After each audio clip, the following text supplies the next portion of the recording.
Howdy, and welcome back to LeeReads, where I talk about the books I've been reading and enjoying lately.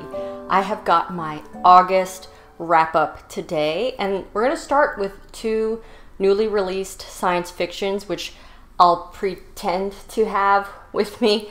I already read them, and I sent them off to my dad to borrow so that he could read them.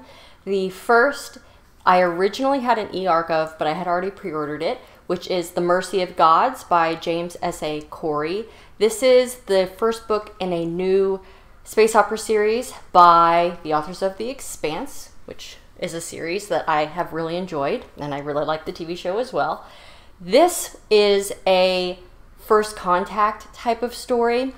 It's following a group of human researchers whose lab has recently made a breakthrough in studying how life of two different planetary origins can get together. After this breakthrough, there is an alien invasion that occurs very abruptly, and this group of people and top-tier minds from around the planet are taken away with these aliens because they want them to work on a task. The main part of the story is told from the perspective of these researchers as they're plucked up and going through all that traumatic stuff, and then get to work on this problem because they feel like they have to do what these aliens want. It's the only thing keeping them alive. You get a sense of this epic battle between the aliens that have abducted the humans and another kind of different type of alien that's been going on for a long time, and this different type of alien,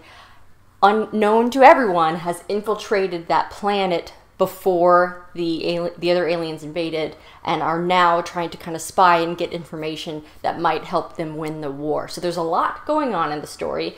I like the setup. I like kind of the big picture of what's going on.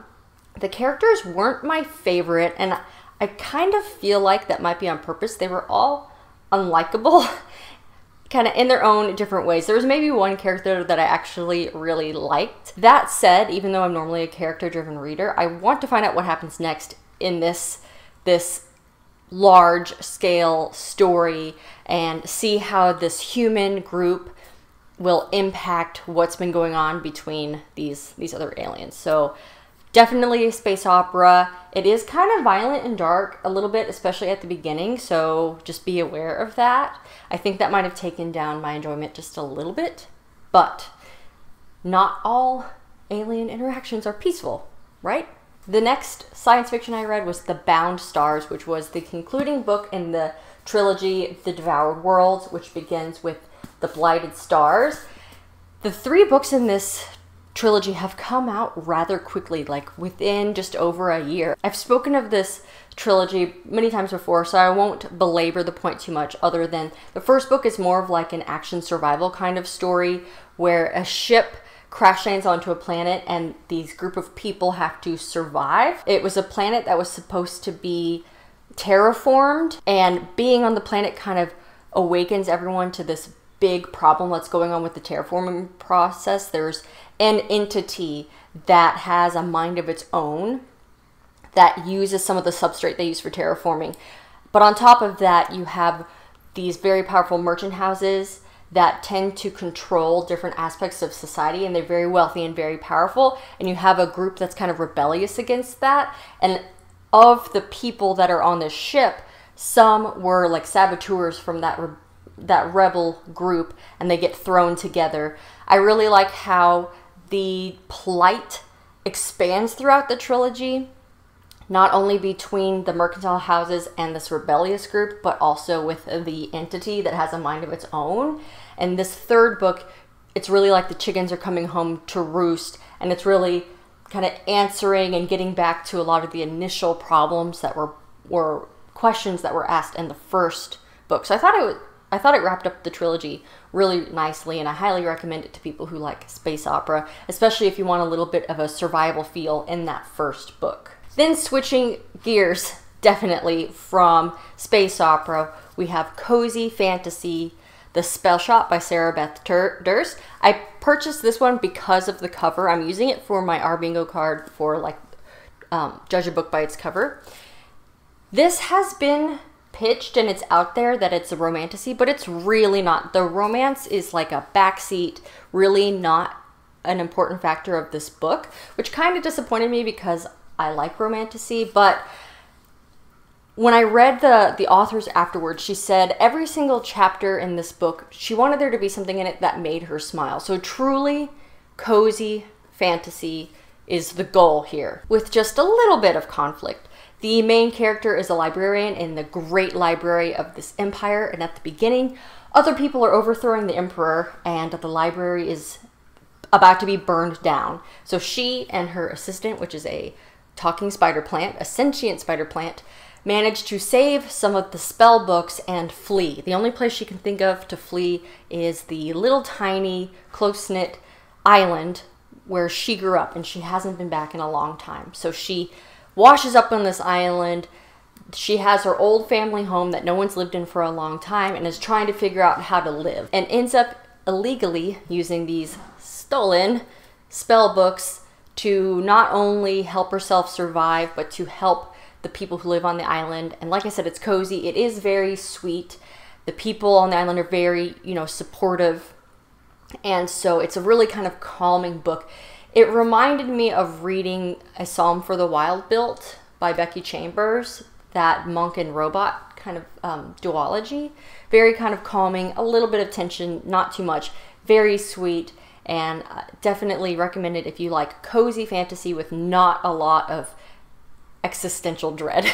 The last book that I want to talk about for this wrap up, I haven't quite finished yet, but I'm going to finish it today, and today's the last day of August, so technically I'm going to finish it in August. But it's Susanna Kearsley's latest release, The King's Messenger. She likes to write historical, romantic, gothic. There's kind of sometimes a supernatural element to it. She's one of my favorite authors. I've made videos in the past on her books. I'm always very excited to pick up the next Susanna Kearsley. This one's all shiny because it's a Goldsboro edition. It's already come out in the UK and maybe Canada. So I ordered it from Goldsboro because it doesn't come out in the United States till next spring sometime. And I was not about to wait that long. And honestly, the pricing of hardcovers in the UK is lower than here in the States. So even with paying for the shipping, it comes out to be about the same as what I would pay in a bookstore here. Unlike most of Susanna Kearsley's other novels, those are often first person following one main character, maybe two. There's a historical element and a contemporary element.